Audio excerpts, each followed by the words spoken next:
আসসালামু আলাইকুম। ফুরাত বা ইউফ্রেটিস নদী, যে নদীটি প্রবাহিত হয়েছে বর্তমান তুরস্ক, সিরিয়া এবং ইরাকের মধ্য দিয়ে, এই নদী কোনো সাধারণ নদী নয়।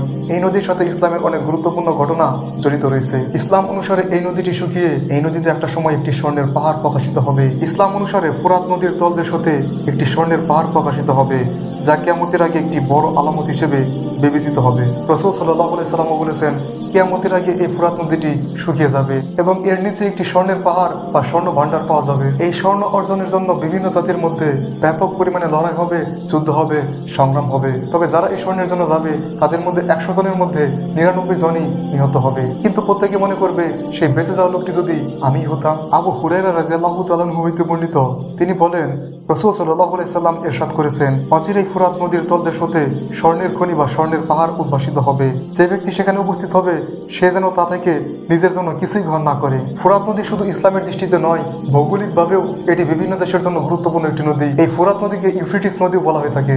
তবে প্রশ্ন আসতে পারে, এই ফুরাত নদীর বর্তমান অবস্থা কি? বর্তমান ফুরাত নদীর অবস্থা খুবই সংকটাপন্ন। বিশেষ করে দক্ষিণ ইরাকে এই ফুরাত নদীর প্রবাহ একেবারেই কম বলে জানা গেছে। ইরাকের ওয়াটার রিসোর্স মিনিস্ট্রি বলেছে যে ইউফ্রেটিস বা ফুরাত নদী 2040 সালের দিকে একেবারে শুকিয়ে যেতে পারে। এছাড়াও ডিসকভার ম্যাগাজিন গবেষণা ও পরিকল্পনা বিষয়ক রিপোর্টেও এমনটি বলা হয়েছে। অর্থাৎ তারা বলেছে 2040 সালের মধ্যে এই ফুরাত নদীটি শুকিয়ে যেতে পারে। এবার সর্বশেষ আমি কিছু কথা বলি। এই যেসব রিপোর্ট দেখলেন যে এত সালের মধ্যে শুকিয়ে যেতে পারে, এটা কিন্তু শুধুমাত্র তারা ধারণা করেছে।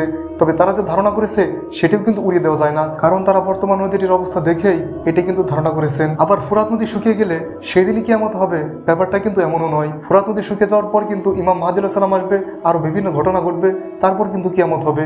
অর্থাৎ এটা নিয়ে কিন্তু আমাদের মাথা ঘামাতে হবে না। ফুরাত নদী কবে শুকিয়ে যাবে বা কিয়ামত কবে হবে সেটা একমাত্র আল্লাহ তাআলাই ভালো জানেন। আমরা মানুষরা কখনোই বলতে পারি না ফুরাত নদী কবে শুকিয়ে যাবে বা কিয়ামত কবে হবে। বিশেষ করে কিয়ামত কবে হবে সেটা একমাত্র আল্লাহ তাআলাই ভালো জানেন। আমরা মানুষরা কিন্তু কিছুই বলতে পারবো না। তাই আমাদের উচিত আল্লাহ তাআলা যা নিষেধ করেছেন তা থেকে বিরত থাকা।